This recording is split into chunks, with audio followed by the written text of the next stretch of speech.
shake your ass every day, just a little bit.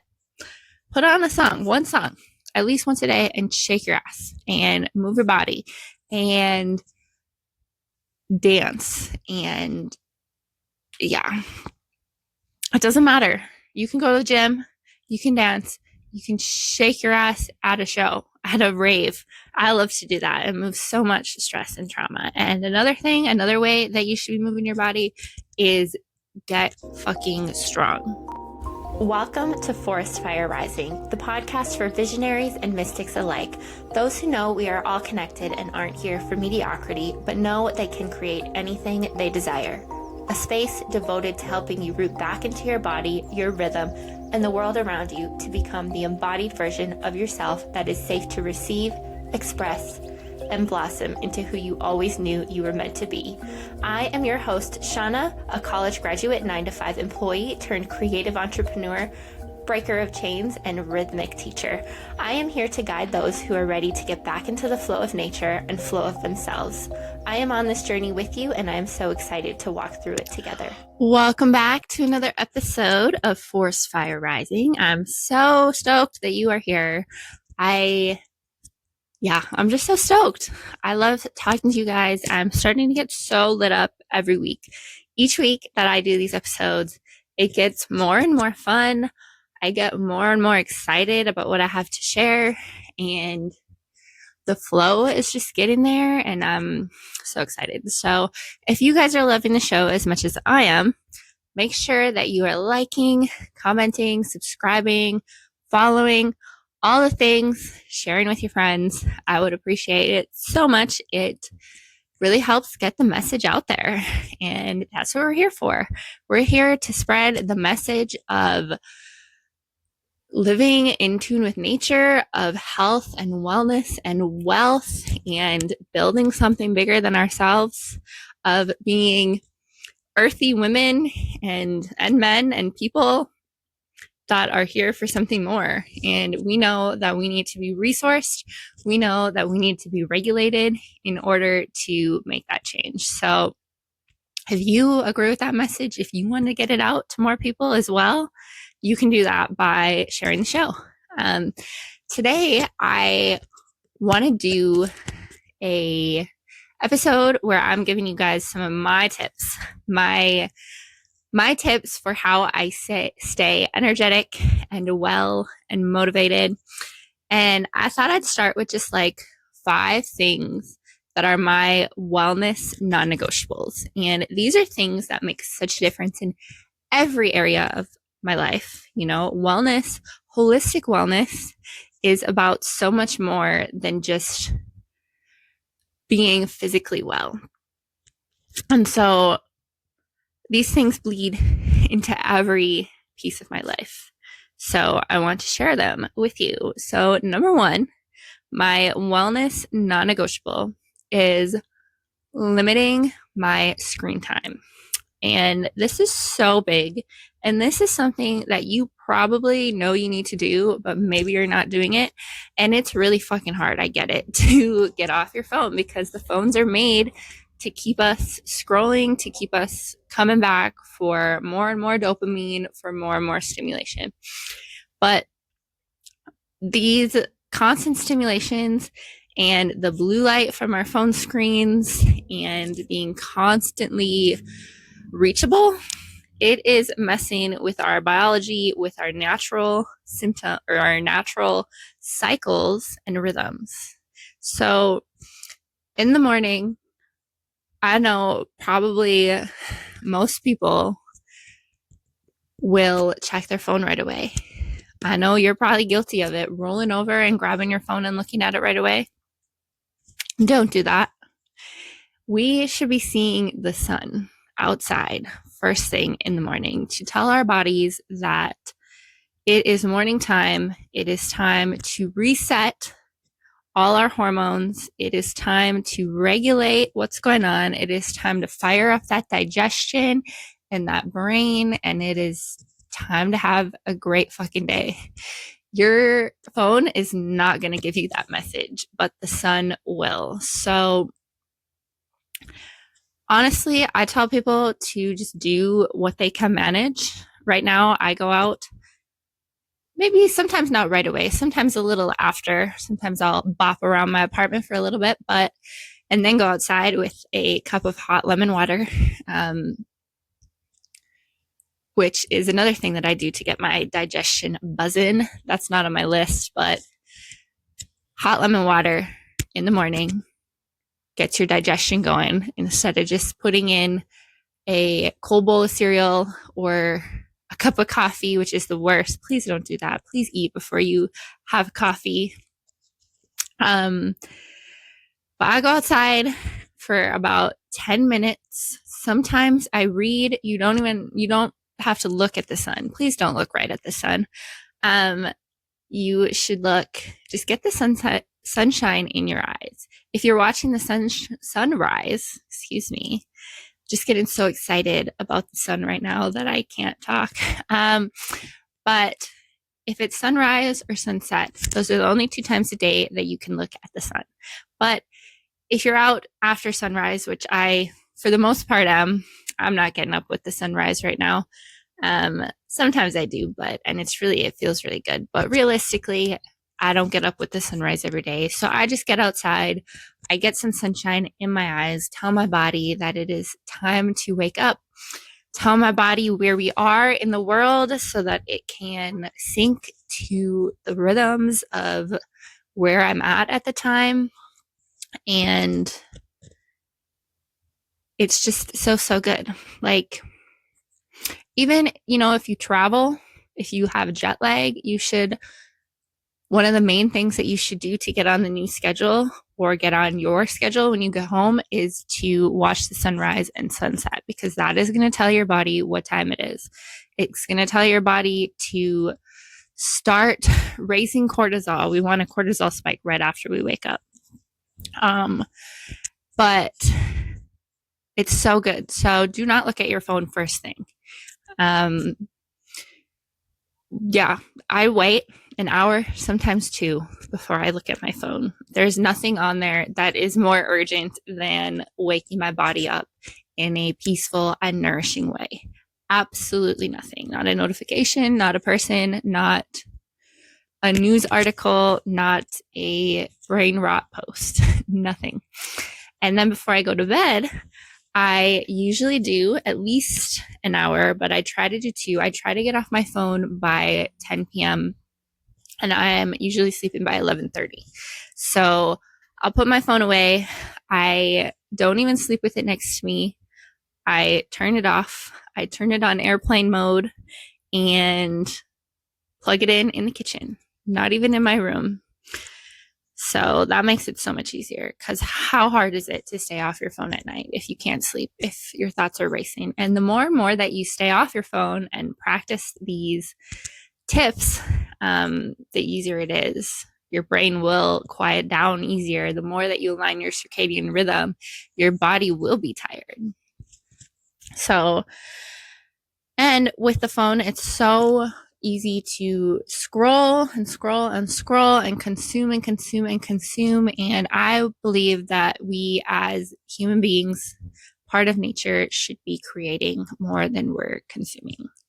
At least a little bit more. Seriously, create something. Get off your phone and create something for a little bit each day. It has very detrimental effects on us when we are spending way too much time on our phones. So my first non-negotiable, limiting screen time, especially in the morning, especially at night. My second non-negotiable is drinking high quality, structured, hydrogen rich water. And this one is so important because our bodies are 70+% water, and our cells use water, and everything in our body needs to be hydrated, and water is seriously life. You've probably heard that term before. Water is life, and our tap water is full of contaminants. It is full of heavy metals, medical waste, fluoride, chlorine, microplastics, all the things is in our tap water that we do not want to be drinking. And our body, sure, you can drink tap water or bottled water and survive, right? But that is not really going to make your body thrive. And structured hydrogen rich ionized water is. It is full of molecular hydrogen, which is the absolute gold of this water. And it is the smallest, most stable antioxidant. And antioxidant fights against oxidation, which is what causes illness and aging. And when you are hydrating your body the right way, it sets you up for fucking success. Your body is able to heal itself like it's meant to. And your body 100% can heal itself. It can thrive. You can feel so fucking good, but you have to have the right foundations. And water is absolutely one of them. And so that's why it's so important. The water that you're drinking should be have minerals in it. You know, a lot of us think that we should be drinking reverse osmosis water, which you can survive on it. It doesn't have all the nasty contaminants, but what it does is it has no minerals. So it's actually going to search for minerals and pull minerals from your body instead of fully hydrating you. It'll give you what you need to run, but it is not going to add to a super optimized and thriving body. So number 2, 100% for the rest of my fucking life, I will drink hydrogen rich ionized water. So good. Number 3, of course, this one is on the list. Move your fucking body. Seriously, you need to move. Our bodies can hold on to so much trauma, so much stagnant energy, and that is just going to sit.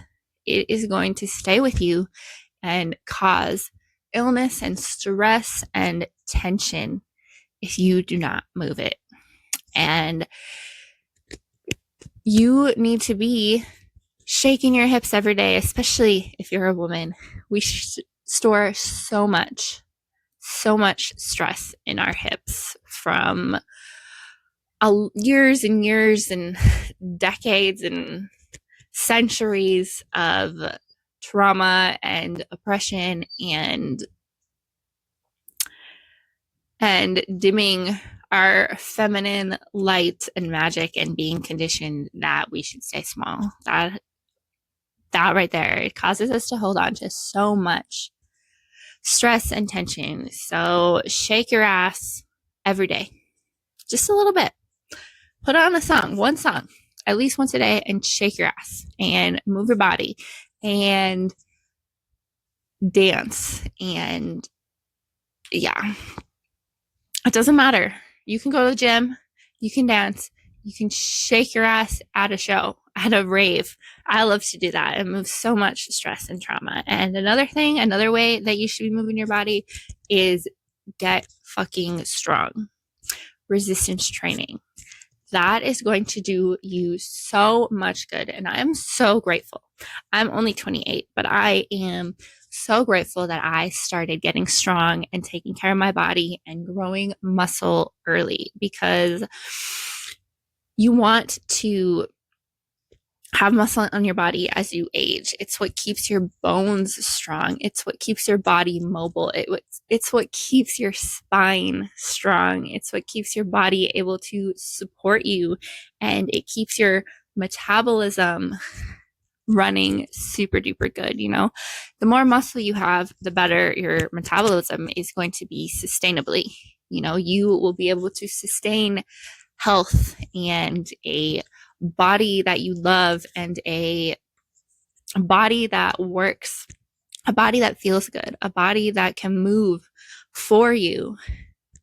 You will be able to sustain that. And it's not just like being on a diet or doing something, you know, short term. it is sustainable. If you go do resistance training, personally, I like to lift really fucking heavy weights. It makes me feel powerful and good, and I love doing it. I love being strong. I love having muscles, and it's just so good. But you don't got to get buff. You don't have to have the goal of that, but your goal should be longevity. My goal is mostly longevity. I want to age and be able to experience as much of life as there is. And I want that to last as long as possible. I want to be 70 years old doing handstands and 85 years old going on hikes and running around with my grandchildren. That is why I move my body. And that is 100% why you should too. Okay, what are we at? Number 4, pay attention to your money and your finances. So many of us don't think of this one. You know, we think that our finances are separate from our health, but let me ask you, do your finances ever affect your stress? Do they affect your mental health and your peace? Probably. I know mine do. And I am nurturing that relationship every single week with my money, and that stress and your mental health, it's all affecting your physical health and wellness as well. So make sure that you are paying attention to your money. Me and a couple women from my business community get together every Friday, and we spend 90 minutes. We call it our date with dinero, money, date with money. And we spend 90 minutes just nurturing that relationship, taking care of things. We open it up with a tarot reading. I ask my guides, I ask the universe, I ask the tarot what we do, a message for money. We do what to do less of and what to do more of. And we use that to reflect on what has been working, what hasn't been working, what messages we can really sink into during this money date. And then we set 15-minute timers. That's a really, really good method for getting any type of work done, is set some timers. So, you know, I'm just sitting down, I'm doing this for 15 minutes. Okay, 15 more minutes. But we do things like reflect on our expenses. We do things like categorizing expenses. We do things like looking at what to invest in, what do we want to invest in, paying bills, making phone calls, making appointments, all of that stuff that we sometimes avoid. And this is really, really helpful if you are money avoidant or money diligent. I am personally money diligent. I have been the kind of person that will check my bank account and my budget dozens of times in a day, pull out my calculator to see how much money I'm going to have at the end of the week, dozens of times a day. That has not been me for a while. I have been healing my money relationship for a long time, but I would consider myself money diligent. And having an hour and a half every Friday to nurture my money relationship helps so that I know that I have 90 minutes once a week to look at my money, to worry about my money, to plan with my money. And I can save it till then because I know I have that block. And so it helps me not worry about it at other times. And if you are money avoidant, obviously this is a block for you to really look at your funds. You know, one of the women that I do these dates with, she is money avoidant. She has gone months and months where she's been paying bills that she didn't need to be, subscriptions, and where she didn't get paid for some work that she did. And that all could have been avoided if she was looking and paying attention to her finances.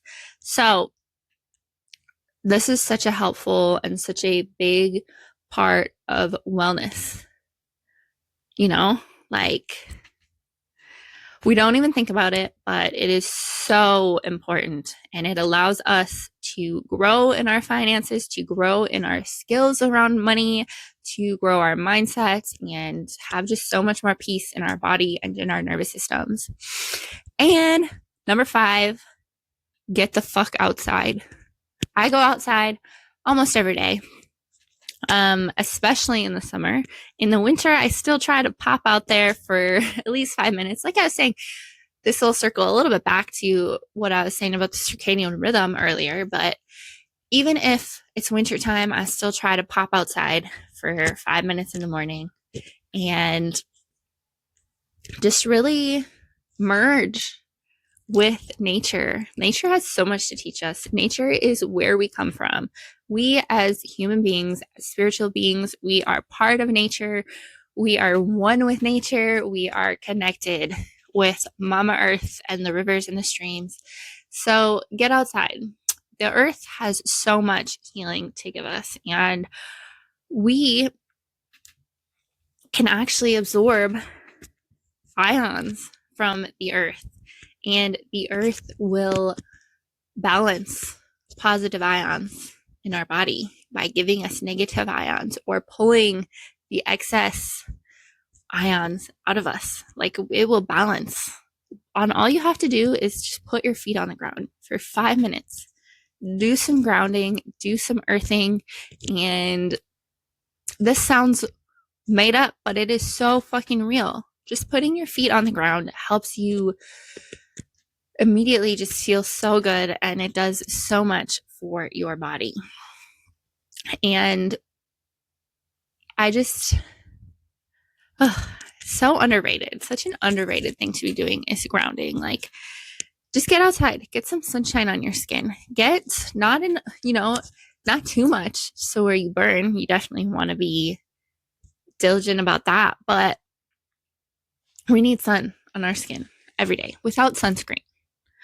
We need unfiltered sunshine, vitamin D, light codes getting in our eyes, and also sunglasses. Don't wear them all the time. If you're driving, of course, but you don't need to be wearing sunglasses if you're just sitting outside. Like, you can let those light codes into your eyes. That's how your body and your brain are going to absorb those light codes, And I just could never go camping, unplug, get outside. It will do so much for your wellness. And you know what? It's fucking free. It is a free resource outside. I'm pointing at a window right now that you can use to balance your body and do so much. So I encourage you guys to move your body, get off your phone sometimes, get outside, drink the right water, and pay attention to your money, and watch your life and your body and your mind transform. So my challenge for you this week is to do some of these things. Start putting your phone in the kitchen at night. Really challenge yourself. Don't look at your phone first thing in the morning. Put it in a different room. Seriously, put it in a different room. It's so hard not to get on it if you don't put it in a different room. Move your body. Start paying attention to the water you're drinking. These are my non-negotiables, and I think that they should be non-negotiable for everybody. Honestly, I have even more non-negotiables that I didn't get into, but if I had to recommend 5, these would probably be it. So where can you come up with some non-negotiable habits that will help you thrive and just feel good? We all deserve to feel good. We all can feel good. And I want people to know how fucking good they can feel. I want them to experience it like I experience it, because I take care of myself and I love myself enough to implement these habits and make them non-negotiable. I want you all to feel that way. So my challenge for you this week is to implement some of these habits. Find out what makes you feel good, what makes your body feel good, and come up with your non-negotiable habits. And I love you all so freaking much. I hope you have a beautiful day, a beautiful night, whatever time it is, wherever you are in the world.